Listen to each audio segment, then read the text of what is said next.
Yes, hello and welcome to the Any Given Sunday Australia podcast, the only podcast that is swimming deep in the middle of tampering time. Joining me on the brown couch, and it comes a little bit of sad news at Charlie Pick. Negotiations have broken down, and Danny Webb will not be joining us. He has not made it into the facility today. It's very disappointing.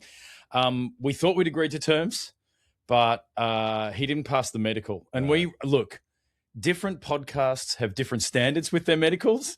We maintain the highest. And when you're paying the price that we're paying for Danny to be here, you know, 2 firsts, a conditional second, and an almost useless 7th. But when we're paying the price that we are, you have to make sure the body's ready to go. And it just wasn't. It was actually, to be honest, I saw the scans and it was sad. It was borderline pathetic what we were seeing on those scans. I'm not a doctor and I knew it was a fucking mess. Let's not pass that on to our actual work because they won't be happy about it. But yes, you're right. No, we've sent him off to a retreat. Hopefully he comes back fit and firing and we can pick up negotiations again. But on the advice of Aaron Rodgers, we've done a combined ayahuasca silence and darkness retreat, which will either work or completely send him into psychosis for the rest of his life. So we'll see how we go. Yeah, it is in Japan, so the lights might send him into psychosis, I think. No, Danny just taking his bi-weekly trip away. So good for him. We miss out these on newlyweds. Him. Oh, no. We gave him a nickname the other day where it's 2 incomes, no kids. So he can do what he wants. He can just trip off. 2 incomes, no kids. Yeah. Makes him a twink. Yeah, he's a twink. It's a different market altogether. I have to plan 6 months to go on holiday. He does it at a drop of a hat. We're not here to talk about Danny. We're here to talk about, there has been some massive news. Obviously, we've led it into it with a bit of satire, but it is tampering period. And it has to be said, this feels like the most tampering period. There is one thing, we're about to get to it. Everyone knows. But everyone knows what it is. The Maxx Crosby saga has tampered with everyone else's free agency. Fingers in pies everywhere. Everything. It is a domino that actually, it was the trade that set up everything else for tampering and for free agency. And going back on it, that we'll talk about, has undone so much, or it's like completely shaken the NFL. It hasn't undone it. It's just made it a lot tighter, the noose for a lot of teams. But so let's step through it. Let's step through exactly what happened. So he got traded to the Ravens 2 first-round picks the next 2 seasons. The Ravens obviously back themselves to be pretty high up, that they're not going to give up too high of a first-rounder. And that was the most the Ravens have ever given up for anyone. They've never traded. I think I'm not sure they've traded a first, let alone more than a first for any player ever. So it was a big deal for the Ravens. Yeah.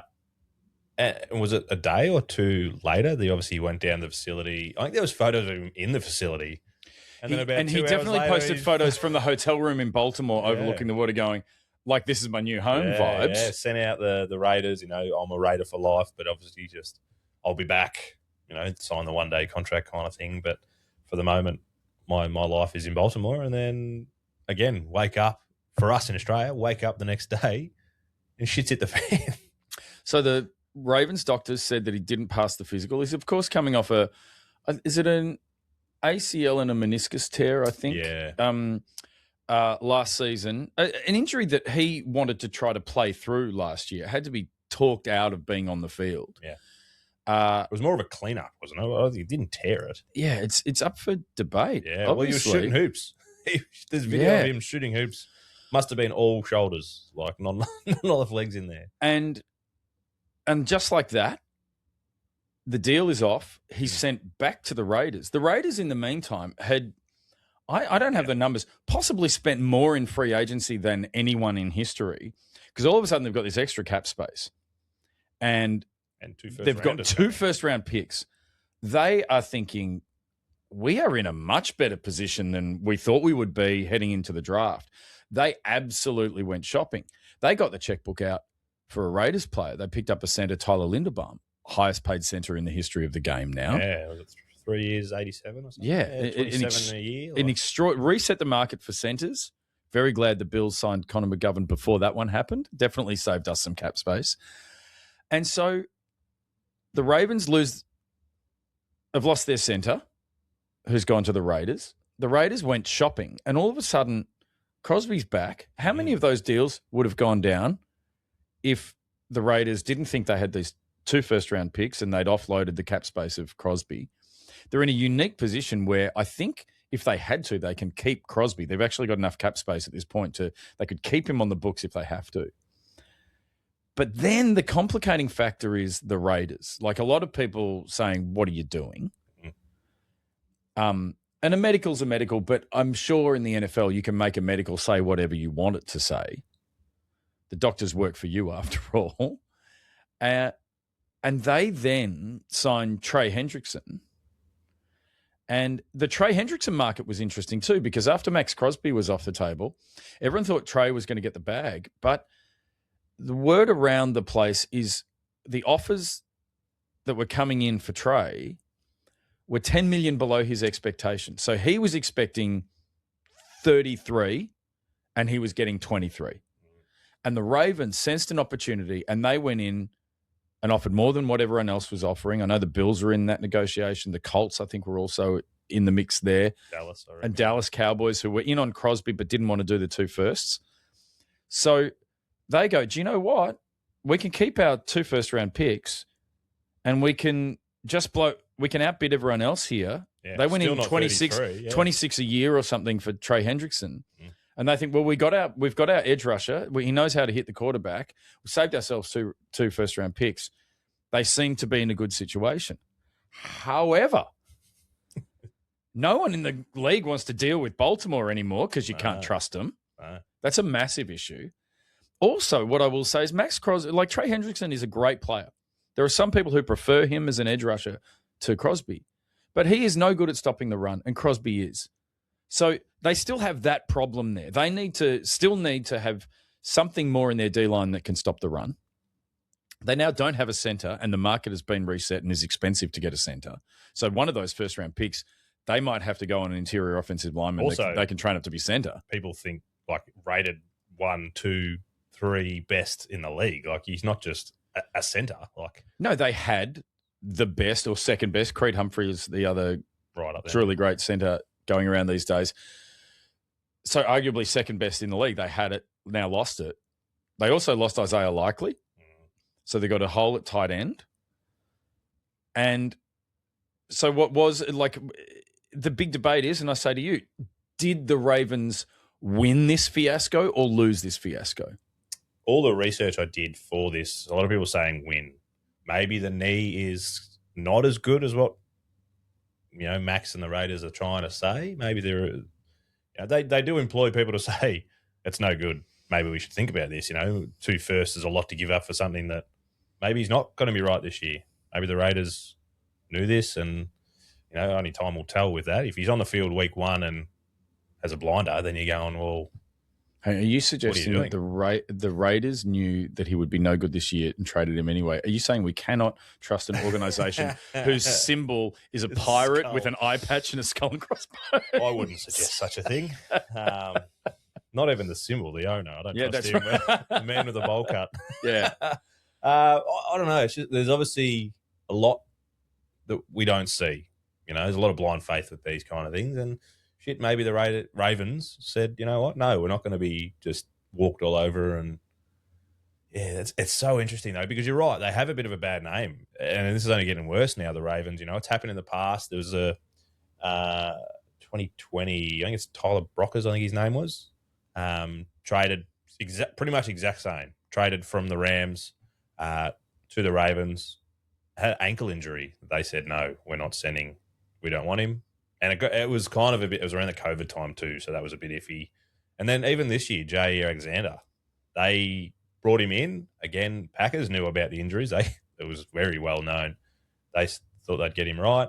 Didn't get him right. Traded him on to Philly. And there's a bit of whispers that they didn't kind of let Philly know about the injuries, because he got on the field hardly at all for Philly, which have done it right now in that trade post this, but passing him on without kind of letting them know a little bit as well. So, and let's be honest, J.R. Alexander, the reason the Packers gave him up was his injury history. Like, that was it. Injury and money. Yeah, that's right. But for the money, he was too injured. Yes, absolutely. So that's the other wrinkle to this. And I will say this is my big. There's so many wrinkles. We need an iron. Yeah.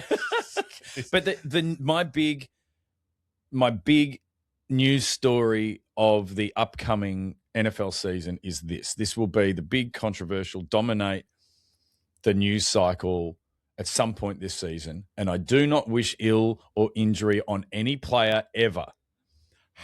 But can you imagine what it's going to be like when Trey Hendrickson, who the reason a lot of teams were skeptical about Trey Hendrickson and would have preferred Crosby is Trey Hendrickson's injury history is worse than Crosby's. There are questions about whether Hendrickson makes it through a season. So when Hendrickson goes down injured week 6, right? Yeah. What's the narrative then? Oh, the Ravens and Maxx Crosby, who since then has signed to the Bills or the like Cowboys. I don't think are going to go there now. Nah. But he will sign somewhere. And he's racking up sacks. Saying he won't be at the Raiders next year still? He can be at the Raiders. It's possible.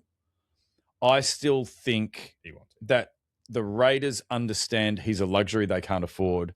And even if they get a first and change for Maxx Crosby. Which is what Cowboys are offering.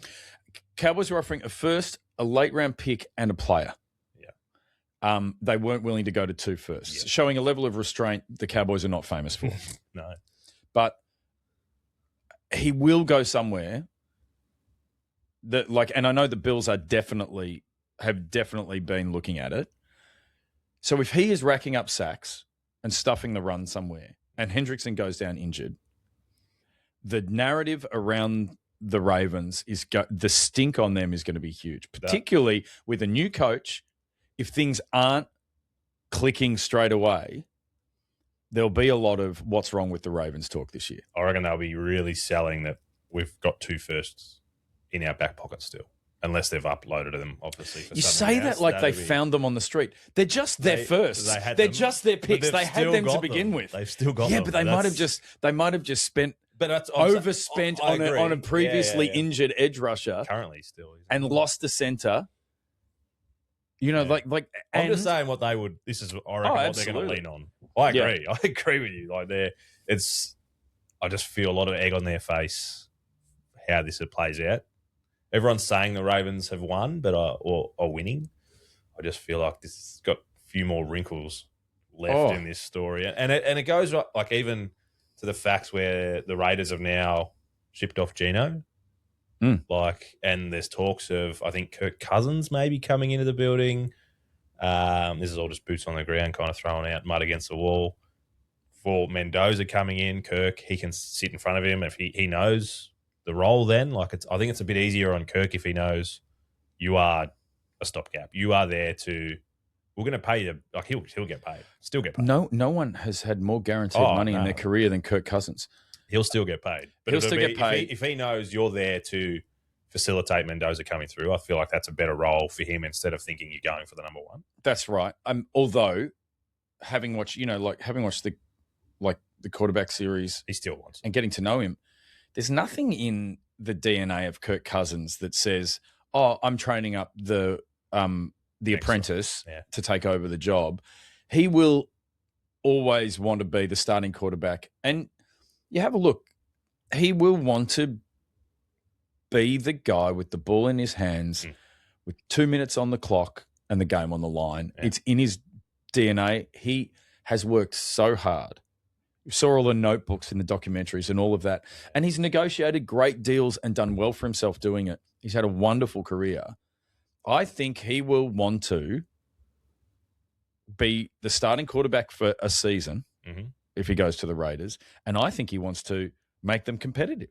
Well, I don't know how good the back office or the front office is for the Raiders, but I would be selling it to him as, we're going to give you 1, maybe 2 years. Go and compete to get somewhere else. You bring us into relevance again, and then we're happy to facilitate you to go be a QB1 somewhere else. Like, I reckon he's got that fire burning in him to be like, yeah, do you know what? I'll get the Raiders to realistically, a 9-8 season's a win. Like, Oh, absolutely. And it's not beyond the realms of possibility. no. They've Still spent a got Brock lot of Bowers, money. They've still got, And, you know, we'll see what Kubiak can do as a head coach, you know, as opposed to an OC. Mm. But they've spent the money. They've got the pieces. You know, there's a chance that this does come together really well. And if it is a Cousins, that's great for Mendoza. Mm. They can let Mendoza develop, which I think all the evidence we have, with very few exceptions, is that unless it's a Joe Burrow who comes out, is that because absolutely ready? His division is fucking. Well, maybe it's actually case, Joe Burrow and goes, I want out of Cincinnati. But Burrow did come out and ended up leading them to a Super Bowl, you know. But there are a few talents like that. Even Trevor Lawrence wasn't NFL ready and had a bad coaching situation. Yeah, for 5 years. The path is clear that unless you've got someone that comes out ready to play day one, and they are once in a generation. Well, I think the college stats show that Mendoza is not. That's right. Yeah. And you have to be realistic. The situation for him to learn and develop, you know, to play with the Nerf tools until it's time to use real tools, it's great. And also, if you know, there's a lot of talk about Tom Brady at the Raiders and what his influence is. I don't think anyone really has a clear idea of what Tom Brady is doing there. But if there's anyone who believes that you can come out of college an looking quarterback and turn it into a career, you've got a great mentor in the building as well. Yeah, absolutely. Like we said, I remember waking up that morning, it must have been Monday or Tuesday or something, and just scrolling, going, holy shit, signing after signing after signing. QB markets, Kyler Murray today is signed with the Vikings to be JJ's replacement, apparently, which is a bit of an odd one. We're not going to get on it, but that's a huge story in itself. That is huge. I mean, I'm sure in-house and to the press, it is to be back up to JJ McCarthy, and, you know, because he's had an injury history and they're trying to make it happen. That is. But that feels to me like they want a quarterback that they can play now and they can win with. Geno back to the Jets.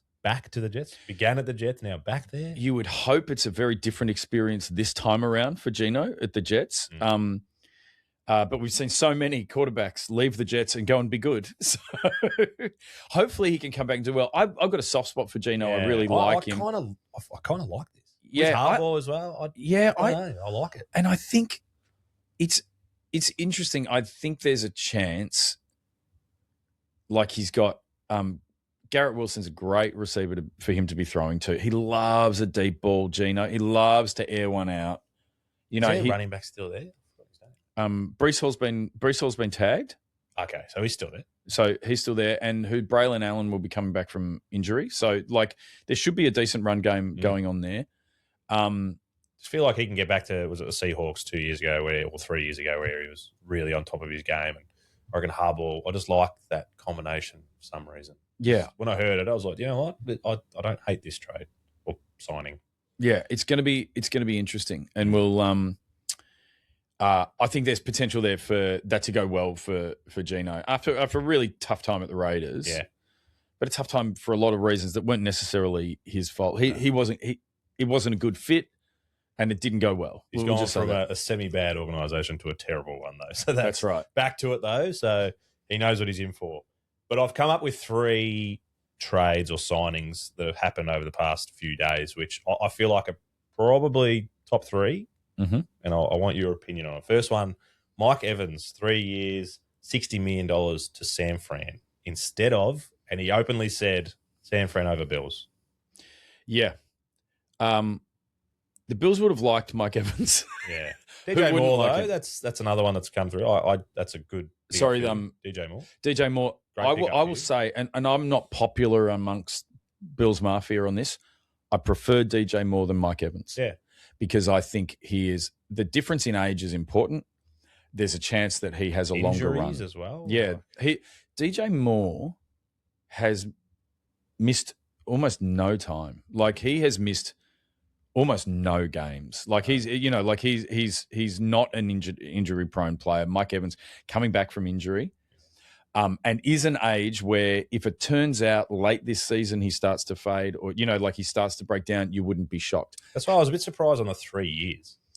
Yeah, but I think that might have been what you needed to get They all Mike seem Evans. to be, the next three are all 3 years, so it makes a bit more Yeah. sense with these. I think it's good for Sam Fran. I think it's good for Brock Purdy. And Mike Evans, the thing he said publicly, he was looking at people with contenders, with quarterbacks who could compete, and he kind of had it down to the Bills and the Niners. He chose weather, and I don't blame him. But also, you would say it's possible. Chose a substation over the Bills. That's right. Yeah, his body's going to break down faster than we think. For those unfamiliar, the electrical substation next door that many believe leads to the high rate of injuries at the 49ers yet to be debunked. Ask McCaffrey. Silicon Valley should crunch some numbers on that. One thing I will say, maybe Mike Evans thought San Francisco are a more stable operation. The head coach, they haven't had a change of coach. Every coach except for 2 have changed at one Bills drive. So he could think, I'm going into a more stable situation. I'm not going to be part of a settling year. We're just going to go compete. Straight into it. Yeah. And they competed injured. So the fact, if they can come back healthy, then he's thinking, because I think it was Dre Greenlaw, I think's back as well. So San Fran, I know you're not a betting man. Actually, that reminds me of something. I know you're not a betting man, but I'd be sneakily looking at them next year. Seahawks, they do have possibly dropping off. They do have, that will be interesting. They've got an interesting situation as well with Brandon Ayuk, who's just been nothing but trouble. Yeah, and I feel like he will be. He's out and about now. Someone's going to pick him up. Yeah, absolutely. This is their escape clause. Malik Willis, 3 years, 67.5 to the Dolphins. Great call by the Dolphins. Great get. They also have a coach that's come from the Packers too, so who is familiar with Malik Willis, obviously. And I would say that's going to read like a bargain in a year and a half. Yes. I have a lot of stats on this one. You believe it or not. But a lot of the early talk was Malik Willis is going to get $30 million a year, and I think he would have been worth it. I think the fact that they got him well below that. What's that? 3 years, like 22, 23 a year. That's a bargain, and he is good enough to be a franchise quarterback. And this is an organization that is eating $90+ million in dead cap because they cut Tua. They needed their quarterback to be below the market rate. And I think this is a good landing spot for Malik Willis. Yep. He'll keep more of the money because taxation is pretty good in Florida. Sun's out. And I'll be keen to see how it goes. I've been a fan of Malik Willis coming out of college. Really, the only shame about him at Green Bay was you couldn't play 2 quarterbacks at the same time. Just really great quarterback, and really excited to see what he can do. Played smart. I think it was something like he had 30 of 35, so he didn't throw much while in 6 starts, but 5 touchdowns in that. So the 22 million has him placed 17th as far as paid quarterbacks. Are you thinking week 8, week 9, he's going to be better than the 17th place quarterback in the league? I think it's entirely possible, but I think that in that case, it's a bargain. I think that depends a bit more on the organization than Malik Willis. That's why I said in a year and a half that might look like a bargain. I don't think you can rate the bargain after 6-7 weeks, because the fact is he could win 6 in a row while everyone's sorting out their shit. And then they could lose every game for the rest of the season. And finish 6 and that feels very Dolphins-y to me. Dolphins will come at you. We got Roscoe, he'll come at you. Don't worry about that.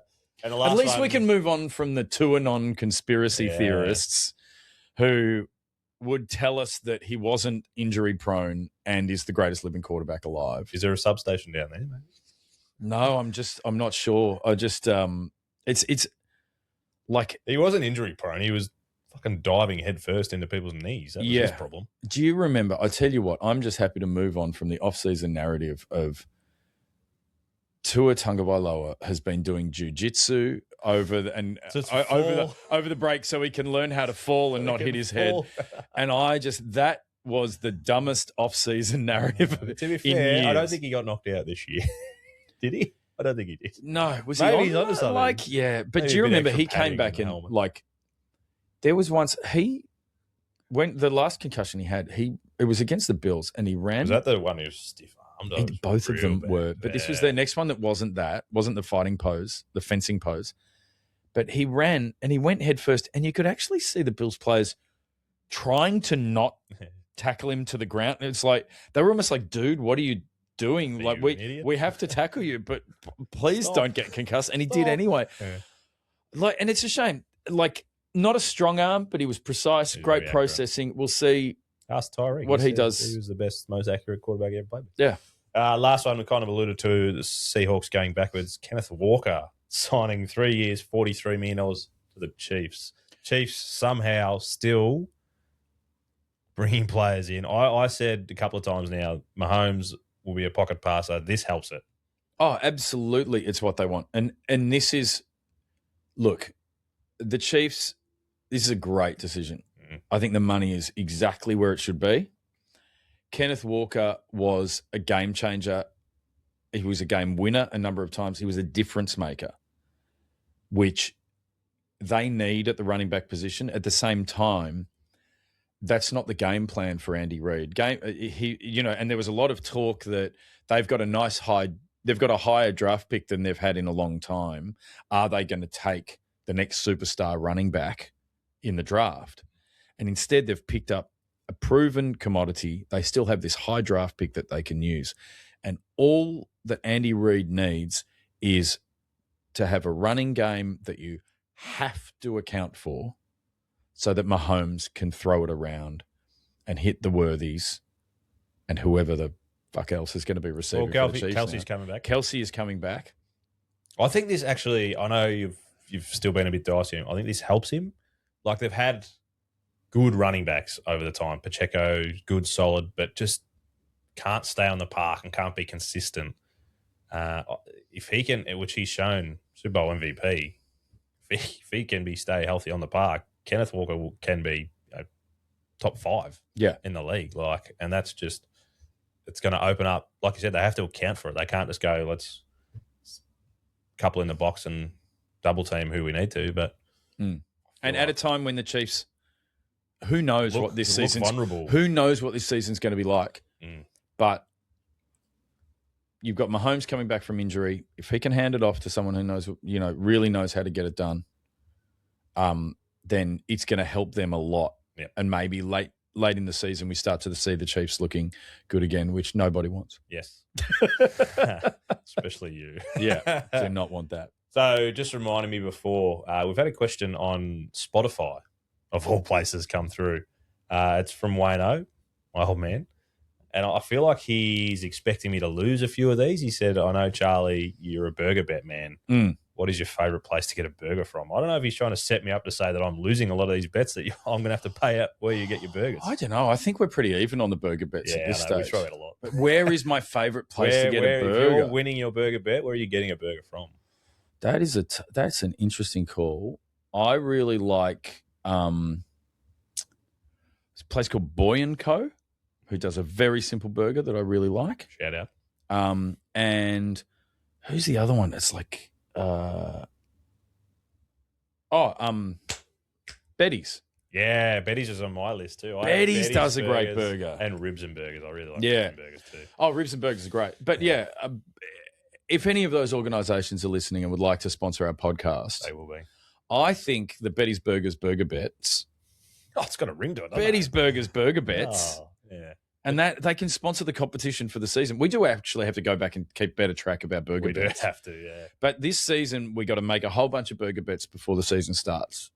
And we'll get We're gonna Betty's get a on list board. over here and put them on the A board. whiteboard. Yeah, we should. Whiteboard list. Absolutely. Maybe in the background or something. Look at us. Thinking man. Look at us brainstorm the show while we're on the We're mic. on the show, yeah. Well, we got it. We lost Danny, so we need something. All right, to finish off, a fun little game I'm going to throw out to you. Teams that should have said no. On the back of the Maxx Crosby Ravens saying, no, we're not going to go through this. We've done our due diligence, DD. Teams that should have said no in the past. I'm going to start with one, and they are going to be recent, except for this one. Herschel Walker. I threw this name out to you earlier, and you said, yes, I do know who I he remember is. the name Herschel Yeah. Walker. This I is think he's 80s, been- late 80s. It's 89-ish, around then. A lot of the, not 30 for 30s, but, like the football or the Super Bowl shows, he was in it. Oh, the America's Games. That's the one I'm thinking of, yes. Big Cowboys running back, did well in their Super Bowl era. The Vikings traded 5 players and 8 draft picks for him, Jeez. and he declined extremely quickly. So that is one for me. The Vikings should have said no. It is just the worst. Like, that's just too much for anyone. Five players and 8 draft picks. Like, you could have had Brady off a three-peat and you probably wouldn't have spent that much on it. Do you know what I mean? Like, it just seems an inordinate amount. Like, yeah, we're going 2 ones. Oh, that's a fucking lot. This have to have a couple of ones in there. That's unless insane. It's every draft pick from this draft. Just said, hey, have the draft. All we need is a running back. That's crazy. They needed more than a running back. So, I think the worst. I still think it's this is the worst like GM decision, the worst owner decision in recent times. 2022, Deshaun Watson is, and it was, am I right? 230 million fully guaranteed. So no way of getting out of it. 230 or 320? I thought it was 230 fully guaranteed. Okay.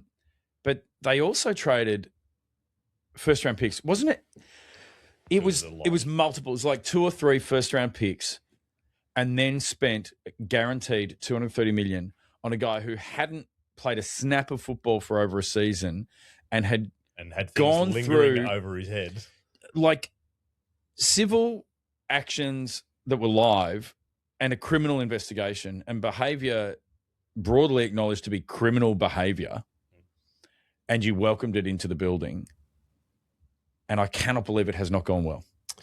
I'm shocked. And now that you put it down to say that was criminal behavior is spending $230 million for nothing. Yeah. Imagine, like, I'll take 10 of that.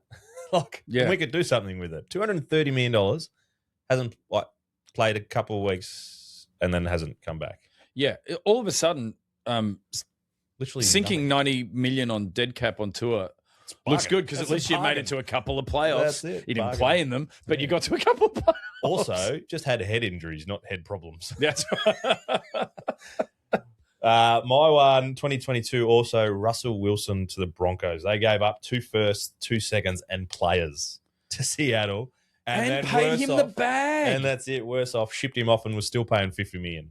They had to keep paying for him. But also, I remember that was one that didn't make any sense to me. Was they overspent on him. If he was still any good, the Seahawks would have kept him. Yes. There was a reason that they got rid of it. Team 3, I remember that big thing. He was such a individual, and it's all about Team 3. I spend $1 million a year on my body and all that kind of shit. And the play wasn't keeping up with the mouth. No. But then when they restructured a deal that they didn't have to, it was like a $200 million deal that for a player who was yet to have a snap on in your building, like at Mile High, and it was a disaster. It is incredible, and it's full credit to their organization that they were competing this year so soon after that level of debacle. Yeah, they drafted the right quarterback. 85 million dead cap when he left as well. It's a remarkable effort by the Broncos to like just blow that much draft capital, player capital, money, still be paying the guy's salary, and be able to compete. They're free of him now, aren't they? So now you're like, well, they're being competitive, and now they're free of that contract. Like, they're only going to get better. But that's right. That's definitely one that they should have said no. Absolutely should not have done. Next. I mean, the one that stands out to me is Trey Lance to the Niners. For a guy who'd played... So this is drafting. Yeah, this is drafting, but to get up to the draft spot... Pick 3? Yeah, they got up to pick 3, and did they send first round picks to the Dolphins, I think it was, to get up to 3? Yeah, because that's the one, did they end up... Every year it'll be like the update of the draft. They got like Chubb and things like that. Yeah. 100%. That's right. And that's right. That there's always a statement of this is what Trey Lance cost, and it's sickening. Yeah. But also it was the lesson learned that like he had traits and he was exciting to Shanahan, like he was mobile and had traits, but they were doing it on just not enough games of football. He hadn't played enough football in college. He wasn't ready. And it's funny, that is the lesson that the Colts should have learned when they drafted Anthony Richardson. He just hadn't played enough ball. And that's a disaster. That many first round picks. Think about sat down a lot, didn't he? And kind of like barely played. But think about how competitive the Niners have been, despite giving up 3 first-round picks. Imagine, like they've made the Super Bowl and only just lost. Oh, but they've give up 3 first-round picks to pick up Mr. Irrelevant, who ends up being a superstar. Yeah, you're right. That does balance it out. Yeah, fuck, I hate him. I've got another throwback back to 1999. Ricky Williams. A lot of people, I reckon there's been some HBO shows. I can't think. Ballers. I reckon that's kind of centered around Ricky Williams. And he was a gun coming out of college and things like that. Mike Ditka. I love this. I couldn't even find exactly what it was. I just said traded all their picks. I couldn't find exactly. Just all the picks. It just said all their picks and more to Washington for the pick, and they picked up Ricky Williams, who new age people wouldn't know, but was famously a bust. And there is a lesson there, and I think that it created, I think that's part of a change of understanding about the value of running backs. Yes. You have a few disastrous trades like that, and all of a sudden running backs don't get paid as much. We now know their bodies break down sooner. They're not all Emmitt Smith. No. That's what they thought they were getting. That's exactly right. And so as a result of that, it changed the market for running backs, which is only just starting to come back now that you have the Jonathan Taylors, the James Cooks, the Saquons and the CMCs who are actually worth that money and are doing and Derrick Henry doing it year in, year out. But those sorts of trades really killed the running back market. Literally couldn't. It just said all the trades, all the picks. Lucky last. I like that you put this one in there. It's a little bit controversial because still a superstar player, but they're the team that just got nothing out of him. Yeah, D-Hop to the Cardinals in 2020. And the Cardinals, obviously in their mind was, we want our next Larry Fitzgerald. And DeAndre Hopkins, pair of hands like Fitzgerald. 5XL hands. That's right. Absolutely could catch. Houston sent him over and he just never gave them the production that they were looking for. Mm-hmm. And that, and it was a shame. It sort of changed the trajectory for DeAndre Hopkins, who still will pop up on teams and people will want him. Mm. But that's the sort of the beginning of the slide of the Cardinals there, who went from contender to not. Yeah. And that really was that moment.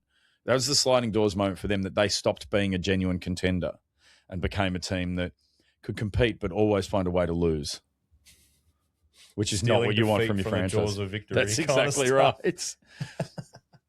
Mate, I think we've mentioned it many, many times. This has been, I think, the best. Like, to wake up and have that much news in tampering, in free agency, in just post after post, like Pelissero and Rap Sheet, like their fingers must be sore from all the typing of. They are loving it, but everyone is loving it, and it's so exciting. I don't think the Raiders are loving it. Maxx Crosby would not be loving it, but it is exciting, and it's going to keep going. Next week we'll be back, and I still think there's some big trades to drop from here. Yes. It's absolutely going to happen. So make sure you follow. You leave. We've seen today. Write us a comment in Spotify. We'll get it. Yeah, we'll reply to it. We'll put it on the podcast. But make sure you follow. Get all the what am I trying to say? Set it so it tells you when it comes out. Notifications. That's subscribe, comment. Tell your friends. We're still going to be very, very busy over this off season. We are active in the trade period. Yes, we're all being sent. And Danny, I believe news in is contracts are going well. Oh, really? So we'll have him back. He's found a dodgy doctor in Thailand to give him a physical. I don't ask questions of that one. I don't know what he's going to come back with, but go football, mate. Go football.